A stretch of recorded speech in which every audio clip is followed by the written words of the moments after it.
বাসায় আসবে আমার খুবই প্রিয় কাছের মানুষগুলো। তার জন্য একদম সকাল সকাল ঘুম থেকে উঠেই অনেক কিছু কাজ মানে শুরু করে দিলাম। তো আজ তা নিয়ে থাকবে ব্লগ। তো আসসালামু আলাইকুম, কেমন আছেন সবাই? আশা করছি সবাই অনেক ভালো। আমরা আলহামদুলিল্লাহ অনেক ভালো আছি। তো এই যে সকালে ঘুম থেকে উঠেই বারান্দায় চলে আসছিলাম, দেখতেছিলাম যে বারান্দায় মানে পানি দেওয়া হয়নি গাছগুলোতে। আর এই যে এই গাছটা আমার রুমে থাকে, এই রুমে মানে অনেক দিন ধরে এই গাছটা আমার পরিষ্কার করা হচ্ছিল না, মানে পাতাগুলোতে অনেক ধুলাবালি জমে গেছিলো। তো ভাবলাম বারান্দায় রোদেও থাকুক কিছুক্ষণ আর আমি পাতাগুলো পরিষ্কার করে দিই। তারপর চলে আসলাম রান্নাঘরে। রাতে আর আমি কোনো থালা বাসন পরিষ্কার করিনি, এইগুলা আগে পরিষ্কার করে নিচ্ছি। তো সবগুলো থালা বাসন আগে পরিষ্কার করে তারপর নিজের জন্য চা বানাবো। আজকে একদম সকাল সকাল উঠেই কাজ সব শুরু করে দিছি। এতদিন তো বৃষ্টি ছিল, 2 দিন ধরে একটু রোদ আসছে, তারপর ওই বৃষ্টির সময় আমি অনেক কাজ তারপর সেরে রাখছিলাম।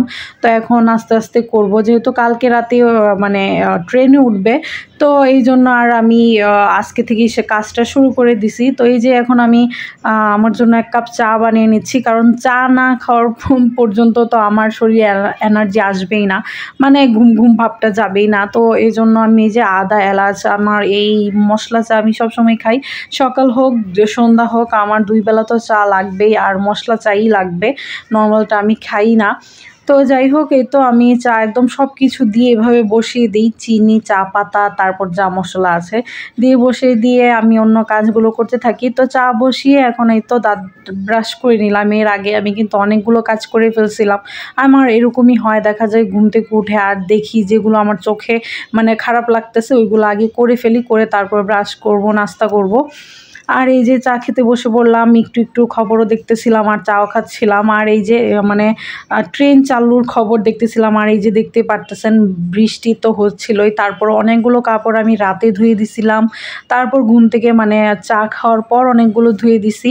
রাতে যেগুলো ধুয়ে দিছি ওইগুলো নিতে আসছিলাম। আর এই যে দেখেন না আমার রুমের অবস্থা, কাপড়ের অবস্থা একদমই অবস্থা খারাপ। এগুলোও আস্তে আস্তে আজকে একদম করব, মানে ওরা আসার আগে আমার অনেকটা চাপ পড়ে গেছিলো আমার উপর, কারণ ওই যে সব কাজ একসাথে হয়ে গেছিলো, জমে গেছিলো, কারণ বৃষ্টি ছিল, বৃষ্টির জন্য আমি কোনো কাপড় কিছুই ধুইতে পারতেছিলাম না।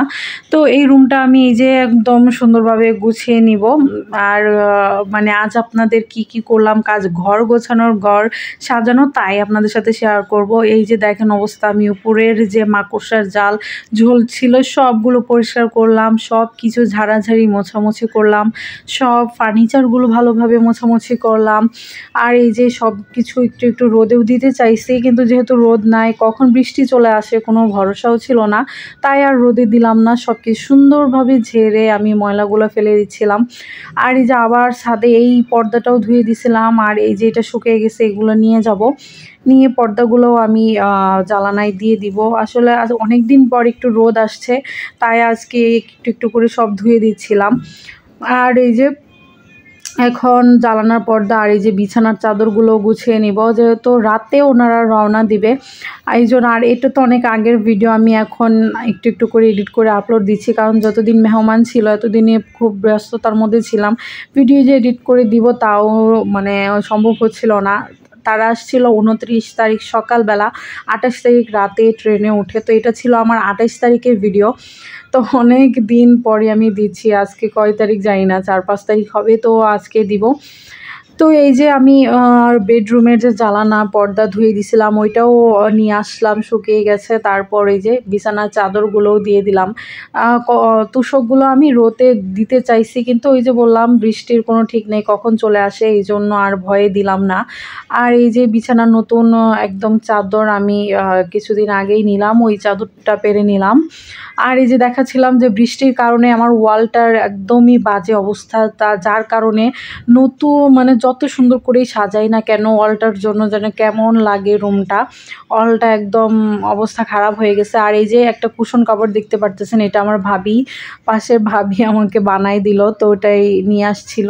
তো এটা খুবই সুন্দর হয়েছে, ভাবি প্রথমবার বানানো, খুবই ভালো লাগছে কুশন কাভার। আমি এই যে ছোট যে আমার ডিবানের মতো আছে খাটটা, এটার মধ্যে এটার জন্য এই কুশনগুলো আসলে আমি বানিয়েছিলাম। অনেক দিন ধরে আমার এই কাপড়টা বাসায় পড়েছিল, তারপর এক কালার একটু কাপড় কিনে এনে এটা ভাবিকে দিছিলাম, ভাবি আমাকে সুন্দর করে বানিয়ে দিছে, অনেক ধন্যবাদ ভাবিকে, অনেক সুন্দর হয়েছে, আমার কাছে খুব ভালো লাগছে, আমার মানে রুমের সাথে কালার খুব ভালো লাগতেছিল। তারপর এই যে ডাইনিং টেবিলটাও আমি গুছিয়ে নিলাম। ডাইনিং টেবিলে আমি যেটা মানে মেহমান আসলে, আমার বাসায় কেউ আসলে তখন এটা আমি উঠায় রাখি আর কি, যখন আসে কেউ তখন এটা দিই। আর নাহলে তো আমার অনেকগুলো আছে, ওইগুলো আমি একটা একটু করে ব্যবহার করি।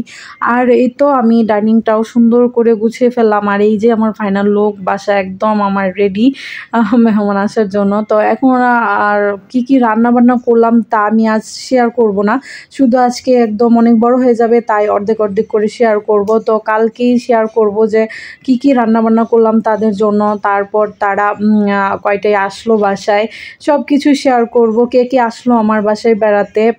আর এই যে আমার যা বললাম কালকে কি রান্না করব না করব সব কিছু আপনাদের সাথে শেয়ার করব, মানে মেহমানদের জন্য কি রান্না করব। তো আজ এই পর্যন্ত। যদি একটু হলেও আমার ব্লগ ভালো লাগে অবশ্যই কিন্তু একটা লাইক করে দিবেন, কমেন্ট করে জানাবেন কেমন লাগলো।